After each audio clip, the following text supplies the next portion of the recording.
Salut à tous! Comme vous le savez, récemment, le film Eternals est sorti dans les salles. Personnellement, j'y suis allé 2 fois, pour vous dire comment je l'ai apprécié. Même si à l'origine je ne comptais pas en parler sur la chaîne, eh bien il y a tellement de choses à dire que... bah voilà, pas besoin d'expliquer. Voilà une vidéo. Au programme, avis, easter eggs et théories. Attention, cette vidéo va totalement spoil le film. Si le même format sur les autres programmes Marvel vous donne envie, faites-moi part de ça en commentaire. Je pense qu'une vidéo par film ou série suffit. Pas la peine de plusieurs vidéos pour raconter peu de choses. Autant tout concentrer, on gagnera du temps. Bref, n'attendons pas plus longtemps, c'est parti. Alors, mon avis. Honnêtement, très bon. Très peu de choses à redire, à part peut-être l'importance des déviants dans le film. Ils sont présentés comme une menace tout le film, mais finalement, le chef se fait découper en 3 secondes par Tena et basta. Après, je ne les trouvais pas particulièrement intéressants, donc ça ne m'a pas dérangé. Pour Ikaris, honnêtement, bravo Marvel. Mysterio, on l'avait vu venir grâce aux comics, mais là, Clark nous a bien eu. Je l'ai vu à la télé, il avait une cape et il envoyait des rayons laser. À la fin du film, il semble s'être suicidé à la manière du valet de cœur dans les comics, en fonçant dans le soleil. S'il est vraiment mort, je trouve que c'est dommage. Il y a de quoi faire des choses bien avec le perso. Mais bon, d'un autre côté, on saura s'en passer. Pour les autres personnages, les développements sont bons. Ajak et Kingo n'avaient pas besoin de plus. Gilgamesh non plus, même si je m'attendais à un personnage plus sombre, tel que dans les comics. Pourquoi pas imaginer son retour en mort-vivant afin de lui donner son fameux costume noir, on ne sait jamais. Pour Cersei et Ikaris, vu que ce sont les 2 personnages principaux, ce sont les plus développés, et c'est très bien. Pour Makkari et Druig, je pense qu'il y a quelque chose à faire dans le futur, surtout pour Druig, vu qu'il pourra vraiment devenir un anti-héros par la suite. Tena, eh bien sa maladie a permis de la développer, et heureusement, parce que vraiment, à part ça, je ne vois pas ce que Marvel pourra faire avec le personnage. Pour Phastos, honnêtement, bravo. Son homosexualité est bien gérée, présente sans autant insister dessus, c'est ce qu'il fallait. La scène à Hiroshima est pour moi l'une des plus mémorables, montrant, on peut le dire, la connerie humaine. Enfin, Sprite. Sûrement le meilleur personnage du film, en termes de développement. Son amour caché pour Ikaris, ça donne un vrai coup. Le problème, c'est que son développement est trop rapide. Le fait de la rendre humaine était la bonne finalité, mais il fallait encore attendre 1 ou 2 films pour le faire. Mais bon, Sprite, on y reviendra après dans la partie théorie, ne vous inquiétez pas. Ensuite, on a Tiamut. Bon, eh bien, pour un Céleste si connu, c'était rapide, hein. Désormais, c'est un glaçon. J'aurais peut-être préféré qu'ils utilisent un Céleste moins connu pour commencer, mais bon, c'est pas grave. Pour les scènes post-génériques, bah juste incroyable quoi, hein. Tout ce que je voulais. Maintenant, passons à la partie Easter eggs, théorie. Si vous n'avez pas vu mon épisode C'est qui c'est quoi sur les Éternels, je vous invite vraiment à aller y faire un tour. C'est une mine d'or à info pour vous aider à comprendre tout ce que je vais dire prochainement. Commençons avec les références à Olympia. Comme vous le savez, Olympia est l'une des cités d'origine des Éternels, avec Titanos, Polaris et Océana. Personnellement, j'attends une chose. Où est Olympe? Dans les comics, les Éternels ont été confondus aux dieux grecs, entre autres à cause de la ressemblance des noms. Surtout que, si vous n'avez pas fait attention, Gilgamesh et Kingo connaissent les dieux nordiques. Kingo est un ami d'enfance avec le dieu du tonnerre, et Gilgamesh a aidé Odin à l'époque des géants des glaces.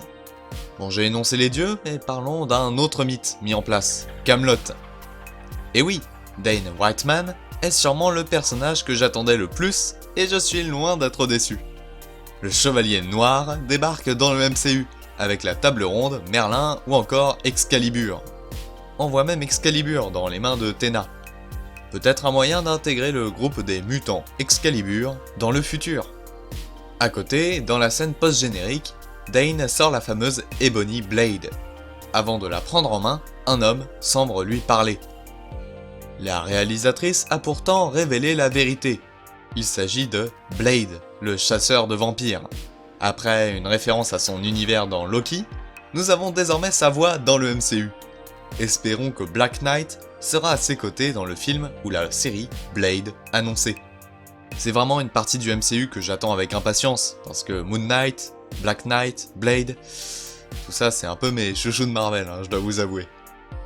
J'aimerais aussi vous parler de Pip le Troll, que l'on voit dans la seconde scène post-générique. Et dis-moi Jamy, c'est qui Pip le Troll? Eh bien, dans les comics, lorsque Thanos a été vaincu, un certain Adam Warlock a donné les pierres d'infinité à 6 personnes différentes. Gamora, Drax, Moondragon, Thanos, Warlock et enfin Pip. Pip a hérité de celle de l'espace, lui permettant de se téléporter. Ce principe de téléportation semble d'ailleurs avoir été gardé par le MCU. Eros, alias Star Fox, lui s'avère être le frère de Thanos et prince de Titan. Ce personnage, joué par Harry Styles, possède une place particulière dans mon cœur, je dois l'avouer. En effet, lorsque ma passion est née, le premier comics broché que l'on m'a offert est Avengers, la rage d'Ultron. Et oui, vous l'avez sûrement deviné, Eros faisait partie de la bande, faisant de lui le premier personnage hors Avengers ou X-Men que j'ai découvert. Par contre, comment ils vont le développer par la suite, j'en ai strictement aucune idée. Je vous parlais aussi de Sprite tout à l'heure. Même si c'est une humaine, nous ne savons toujours pas si ses pouvoirs ont disparu. En effet, elle n'a pas oublié les millions d'années qu'elle a vécues. Elle n'est donc pas une enfant comme les autres. Pourquoi ne pas conserver ses pouvoirs alors? Et un enfant qui a des pouvoirs, ça pourrait être un candidat de rêve pour les Young Avengers, non? Mais qu'est-ce qu'elle leur apporterait? Eh bien, j'ai ma petite idée. On est d'accord, chaque équipe a besoin d'un lieu de résidence. Et quand on regarde les comics, au milieu de l'Antarctique, un Céleste est congelé. Il est d'ailleurs utilisé comme nouveau repère des Avengers. Tiens, mais dites-moi, dans le MCU, Tiamut n'est-il pas un Céleste congelé au milieu de l'océan? Pas besoin de vous faire un dessin. Pour moi, Sprite va conduire les prochains Young Avengers au Céleste, qui leur servira de base. Bien sûr, cette base pourrait aussi être revenue aux Éternels restés sur Terre. Ah oui, et j'ai découvert un easter egg, dont je n'ai toujours pas entendu parler sur internet. En effet, on parle du docteur Midas. Si vous connaissez la chaîne depuis longtemps, vous avez sûrement déjà entendu parler de lui, notamment dans l'épisode sur Madame Masque, vu qu'il s'agit de la personne lui ayant fourni son masque en or. Mais où se situe l'easter egg? Lorsque Dane est au téléphone avec Cersei, il lui demande « Et du coup, le docteur Midas qui transformait tout en or, c'était toi ?» En référence au pouvoir de Cersei, ainsi qu'à celui de Midas. Nous n'avons eu aucune réponse de la part de Cersei. Son existence dans le MCU est donc encore très floue. On verra bien dans les prochaines années.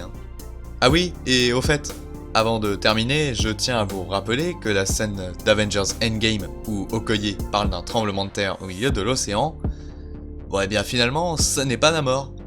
Mais Namor pourrait très bien se ramener sur Terre et pourquoi pas au Wakanda à cause de cet événement. Bon et bien voilà, je crois avoir abordé tout ce dont je voulais vous parler.